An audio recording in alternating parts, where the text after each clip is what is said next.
Hi hello Garudan എന്ന് പറയുന്ന super hit ചിത്രശേഷം അരുൺ വർമ്മ ഡയറക്ട് ചെയ്ത ചിത്രമാണ് ബേബി ഗേൾ എന്ന് പറയുന്ന ചിത്രം. ഇതിൽ പ്രധാനമായിട്ടും നിവിൻ പോളിയും പ്രധാനപ്പെട്ട താരങ്ങളായി വരുന്നുണ്ട്. അൻവരാബൻ തുടങ്ങിയ പ്രധാനപ്പെട്ട കാസ്റ്റിംഗ് പ്രത്യേകതയുണ്ട്. ബേബി ഗേൾ ഒരു ക്രൈം ത്രില്ലറാണ്. ഒരു ദിവസം ഒരു സിറ്റികൾ നടക്കുന്ന ഒരു ക്രൈമിൻ്റെ കഥയെന്നൊക്കെ മുന്നേ തന്നെ പറഞ്ഞിരുന്നു.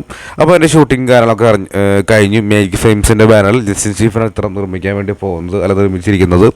അപ്പോൾ എന്തായാലും ബേബി ഗേളിനെ കുറിച്ച് പറയുമ്പോൾ നിവിൻ എന്ന് പറയുന്ന നടൻ്റെ ഗംഭീരമായിട്ടുള്ള കംബാക്കിൽ വരുന്ന ഒരു ചിത്രം തന്നെയാകുമെന്നും പറഞ്ഞിരുന്നു. പക്ഷേ അദ്ദേഹം ഒരു ഗെയിമർ റോളെന്നൊക്കെയാണ് കേൾക്കുന്നത്. അദ്ദേഹത്തിൻ്റെ റോൾ എന്താണെന്ന് യാതൊരു തരത്തിലും വ്യക്തത കിട്ടിയിട്ടില്ല. അപ്പോൾ തീർച്ചയായിട്ടും ബേബി ഗേളിനെ കുറിച്ച് പറയുമ്പോൾ നെഗറ്റീവ് ഷെയ്ഡുള്ള കഥാപാത്രമൊക്കെയാണെന്ന് കേൾക്കപ്പെടുന്നുണ്ടെങ്കിലും നിവിൻ പോളി എന്ന് പറയുന്ന നടൻ്റെ കേരളത്തിൽ തന്നെ മറ്റൊരു വേഷമാവട്ടെ തന്നെയാണ് ആഗ്രഹിക്കുന്നത്. അപ്പോൾ എന്തായാലും ബേബി ഗേളിലെ ഷൂട്ടിങ്ങും കാര്യങ്ങളൊക്കെ കഴിഞ്ഞു. ഡബ്ബിങ്ങൊക്കെ നിവിൻ്റെ പൂർത്തിയാക്കുന്നതാണ് കേൾക്കപ്പെടുന്നത്. അപ്പോൾ സെപ്റ്റംബർ മാസമാണ് റിലീസിന് പ്ലാൻ ചെയ്യുന്നത്. നല്ലൊരു ചിത്രം ആവട്ടെ എന്നാണ് ആശംസിക്കുന്നു. അതായിരിക്കും ബൈ ബൈ.